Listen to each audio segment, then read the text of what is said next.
अमीर और गरीबों में भेदभाव तो सदियों से है। ऐसी कुछ कहानी है दो बच्चों की, मुकुल और बिट्टू की। दोनों का घर एक ही शहर के एक ही मोहल्ले में है, लेकिन दोनों में जमीन आसमान का फर्क है। फिलहाल के लिए दोनों एक साथ खेलते हैं। मुकुल हर रोज बिट्टू को बुलाने के लिए उसकी झोपड़ी के बाहर जाता है। बिट्टू आजा, खेलना है कि नहीं? बिट्टू बाहर आया। चल मुकुल खेलते हैं, बहुत मजा आएगा। बच्चों के दिल में पाप नहीं होता है, वो दोनों तो बस दोस्त हैं। लेकिन कल से दोनों स्कूल में भर्ती होने वाले हैं, इसीलिए शाम को मुकुल की माँ सविता ने मुकुल से कहा, मुकुल तुम उस बस्ती में जाना बंद करो, कल से तुम्हारा स्कूल शुरू होने वाला है। लेकिन माँ वहाँ मेरा दोस्त रहता है बिट्टू। वो बस्ती में रहने वाला गरीब गंदा लड़का तुम्हारा दोस्त है? ओहो देखो मुकुल, हम लोग अमीर हैं, अब तुम बड़े स्कूल में जाने वाले हो, अब तुम उस गरीब लड़के से खेल नहीं सकते हो। सविता ने तो मुकुल को मना कर दिया। मुकुल ने चुपचाप बात मान भी ली, लेकिन बिट्टू की माँ रमा बिट्टू को यही बात समझा नहीं पा रही थी। बिट्टू, मुकुल अमीर है, उसके पापा अच्छी नौकरी करते हैं, यहाँ बहुत बड़े फ्लैट में रहते हैं, तुम दोनों की दोस्ती एक न एक दिन टूट जाएगी बेटा। नहीं माँ, हमारी दोस्ती नहीं टूटेगी, आप देख लेना, मुकुल हर रोज मेरे साथ खेलेगा। बेटा कल से तुम्हारा स्कूल शुरू हो रहा है और तुम सरकारी स्कूल में जाने वाले हो, मुकुल अमीरों के स्कूल में जाने वाला है, समझा करो बेटा। ये गरीब अमीर क्या होते हैं माँ? रमा के पास इस चीज का जवाब नहीं था। अगले दिन मुकुल अमीरों वाले स्कूल में गया और बिट्टू सरकारी स्कूल में। मुकुल के स्कूल में शहर के अमीर खानदान के बच्चे आए हुए थे। किसी के पास महंगा मोबाइल था तो किसी के पास महंगा वीडियो गेम। स्कूल के अंदर park, swimming pool, gaming room, ये सब कुछ था। और उधर बिट्टू के स्कूल में बैठने के लिए जगह तक नहीं थी। बिट्टू के स्कूल में टीचर क्लास लेने आए। बच्चों बैठ जाओ सभी। लेकिन सर यहाँ तो बैठने के लिए बेंच ही नहीं है। अच्छा, तो तुम क्या प्रधानमंत्री हो जो बैठने के लिए बेंच चाहिए? जमीन पर बैठ जाओ। बिट्टू के साथ सभी जमीन पर बैठ गए। फर्श गंदा था और गीला भी था। सारे बच्चों के पैंट भीग गए और उसी हालत में पढ़ाई शुरू हो गई। बिट्टू ने मन लगाकर पढ़ाई की। क्लास के बाद बिट्टू के पास लल्ला नाम का एक लड़का आया। अरे बिट्टू, मेरे साथ दोस्ती करेगा? साथ में खेलेंगे। नहीं लल्ला, मुकुल मेरा दोस्त है, मैं उसी के साथ खेलता हूँ। अच्छा, वो अमीर लड़का देखना, वो तुझे धोखा देगा। धोखा? हाँ। बिट्टू को फिर भी यकीन नहीं हुआ। बच्चे का मन है ना, इतनी आसानी से बुराइयां दिल के अंदर नहीं जा पाती हैं। उधर मुकुल ने रोहन नाम के एक लड़के के साथ दोस्ती कर ली। रोहन के पास महंगा वीडियो गेम था। तो फिर आज शाम को दोनों एक साथ वीडियो गेम खेलेंगे। हाँ, मेरे घर पे आ जाना। स्कूल से लौटने के बाद अपने कमरे में बैठकर मुकुल और रोहन गेम खेलने लगे और बिट्टू घर के बाहर मुकुल को बुलाने के लिए आया। मुकुल, खेलना नहीं है क्या? आजा। मुकुल बाहर निकला और बोला, नहीं, मैं आज से तेरे साथ नहीं खेलूंगा। लेकिन क्यों नहीं? तू गरीब है, हम दोनों के स्कूल भी अलग अलग हैं, हम दोनों दोस्त नहीं हो सकते, तू चला जा यहाँ से। अब बिट्टू का दिल टूट गया।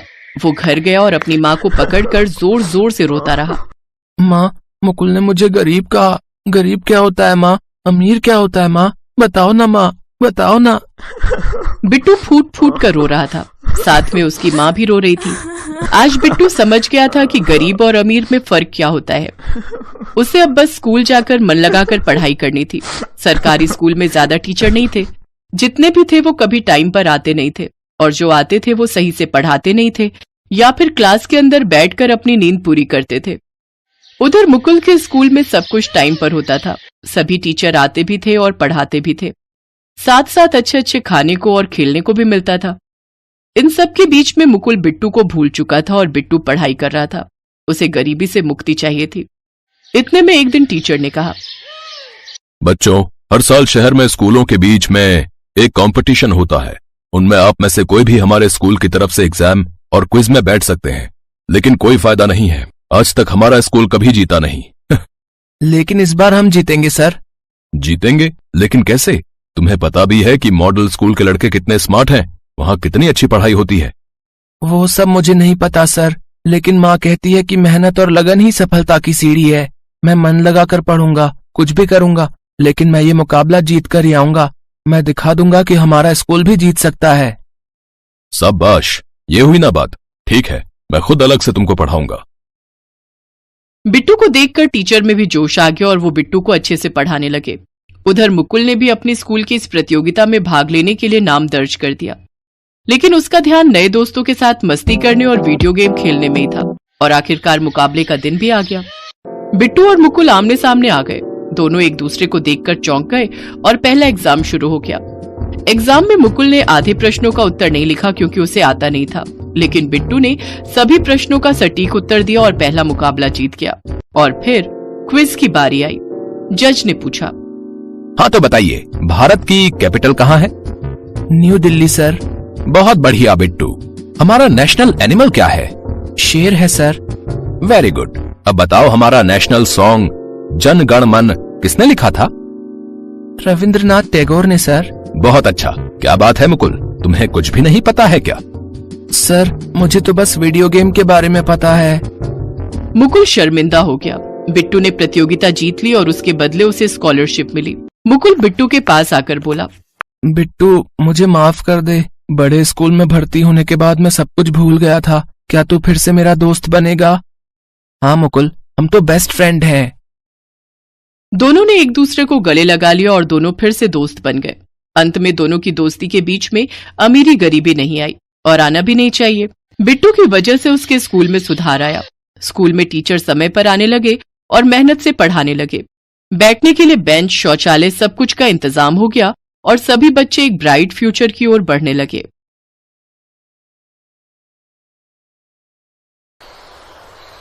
चंदनपुर गांव के स्कूल में पहली टीचर के बदले एक नई टीचर आई थी। सब बच्चे अपनी पहली टीचर अनीता को बहुत पसंद करते थे।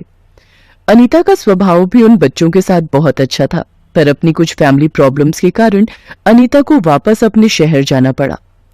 नई टीचर का पहला दिन था। बच्चे लाइन लगाकर खड़े थे। हाँ, तो मेरा नाम है मंजुलिका। क्या नाम है मेरा?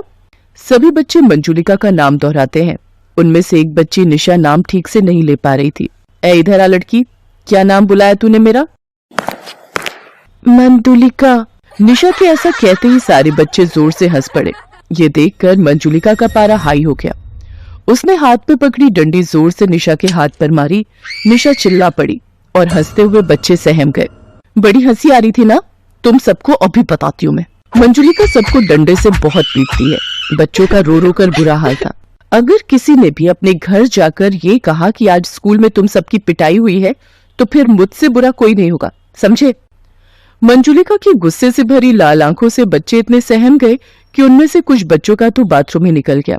गरीब मासूम बच्चे मंजुलिका से डर गए थे। घर जाकर किसी भी बच्चे ने स्कूल में पिटाई की बात अपने घर वालों को नहीं बताई। कान खोलकर सुन लो तुम सब। कल 10-10 रुपए स्कूल लेकर आना। अगर जो नहीं लाया फिर उसकी क्या हालत होगी ये उसी समय पता चल जाएगा। चोरी करके लाओ या फिर छीन कर लाओ या मांग कर, पर मुझे कल पैसे चाहिए। बेचारे गरीब बच्चे जिनके माता पिता मजदूरी करते थे, किसी न किसी तरह रुपए लेकर स्कूल पहुंचते हैं। पर निशा बहुत ही गरीब बच्ची थी। उसके पिता नहीं थे और उसकी माँ मेहनत मजदूरी करती थी। माँ बीमार थी, इसलिए निशा पैसे नहीं मांग पाई और बिना पैसों के स्कूल पहुंची। कहाँ है तेरे पैसे? तुझे बोला था ना कि आज पैसे लेकर आने हैं, तो क्यों नहीं लाई? टीचर, मेरी माँ की तबीयत ठीक नहीं है, घर में पैसे नहीं थे, माँ मजदूरी पर नहीं गई। मैंने माँ को बोला था, पर माँ ने कहा कि वो आज नहीं दे सकती, 1-2 दिन बाद दे देंगी। मैं आपको 1-2 दिन तक दे दूंगी टीचर जी। चल फिर ठीक है, जब तक तू मुझे पैसे लाकर नहीं देती, तू पूरा दिन धूप में खड़ी रहेगी। जा वहां धूप में जाकर खड़ी हो जा। मैडम जी, छोटी बच्ची है, माफ कर दो ना, बेचारी गरीब है। तुझे बड़ा तरस आ रहा है? करूं तेरे खिलाफ रिपोर्ट? अभी तेरे को स्कूल से निकाल देंगे। बोल दूंगी तेरा काम ठीक नहीं है, तू स्कूल के बच्चों पर अत्याचार करता है। बोल चौधरी साहब को जाकर बोल दूं, क्योंकि तू ठहरा अनपढ़, तेरी बात तो कोई नहीं मानेगा, पर मैं तो पढ़ी लिखी हूँ, मेरी बात यहाँ पर सब सच मानेंगे। चल जा, अब मेरे लिए गरम गरम चाय लेकर आ। बेचारा गरीब चपरासी भी उस अत्याचारी टीचर मंजुलिका के खिलाफ कुछ नहीं कर सकता था। चपरासी दीनू जानता था कि मंजुलिका बहुत चालाक है, वो उसके ऊपर कोई भी गलत इल्जाम लगा सकती है, इसलिए वो चुप हो जाता है और बच्चों पर हो रहे अत्याचार सहन करता रहता है। निशा धूप में खड़ी रही। गर्मी का मौसम था। निशा की तबीयत बहुत खराब हो गई। उसे तेज बुखार चढ़ गया और वो स्कूल नहीं गई। ये बुखार की गोली समय समय पर देनी है। गर्मी का बुखार है, समय समय पर पानी पिलाना है, बच्ची को प्यासा नहीं रहने देना है, ठीक है? और कोई चिंता की बात नहीं है। गुड़िया रानी बहुत जल्दी ठीक हो जाएगी। ठीक है वैद्य जी। 2-3 दिन बाद जब निशा की तबीयत में सुधार आता है तो वो स्कूल पहुंचती है। 10 रुपए उसके हाथ में ही थे, क्योंकि वो जानती थी कि अगर वो पैसे नहीं ले गई तो टीचर उसको बहुत मारेगी और सजा देगी। मंजुलिका जी, ये घड़ों का इंतजाम मैंने कर दिया है। यहां पर ये 2 बड़े घड़े पानी के लिए रखवा दिए हैं। दीनू, इसमें ठंडा पानी भर दो ताकि मंजुलिका जी को गर्मी में पढ़ाने में कोई दिक्कत ना आए। सामने घड़ा बच्चों के लिए भी रख दो। स्कूल में बच्चों को भी तो गर्मी और प्यास लगती है। शुक्रिया चौधरी साहब। गर्मी में सच में बहुत प्यास लगती थी। बार बार कुएं से पानी मंगवाना पड़ता था, और फिर बच्चे भी छोटे हैं, उन्हें भी बहुत प्यास लगती है। आपने ये ठीक किया। और कोई काम हो तो आप दीनू के हाथ कहलवा दीजिएगा। आखिर आप हमारे गांव के गरीब बच्चों को स्कूल में पढ़ा रही हैं। हमारे गांव के लिए इतना कर रही हैं तो हमारा भी कुछ फर्ज बनता है। आपको हमारे गांव के गरीब बच्चों को पढ़ाने के लिए भेजा गया है। ये बहुत बड़ी बात है, पर गांव का चौधरी होने के कारण मेरा भी तो फर्ज बनता है। चौधरी साहब के जाने के बाद मंजुलिका फिर से अपने रूम में आ जाती है। टीचर जी, ये आपने जो पैसे मंगाए थे वो लाई हूँ। ठीक है, कहाँ गायब थी तू? 2-3 दिन से आई क्यों नहीं स्कूल? टीचर जी, मुझे बुखार हो गया था, इसलिए नहीं आई थी। चलो जल्दी से सारे बच्चे स्कूल की सफाई करो। कितना गंदा हो रहा है यहाँ, एक भी कूड़ा नजर नहीं आना चाहिए। चलो सब किताबें अपने बस्ते में रखो और स्कूल की सफाई के लिए शुरू हो जाओ। छोटे छोटे मासूम बच्चे हाथों में झाड़ू पोछा लिए पूरे स्कूल को साफ करने लगते हैं। जिन हाथों में किताबें होनी चाहिए उन हाथों में झाड़ू पोछा था, और ये सब अत्याचारी टीचर मंजुलिका के कारण था। मंजुलिका आराम से अपनी कुर्सी पर बैठी फल फ्रूट खा रही थी और बच्चे साफ सफाई कर रहे थे।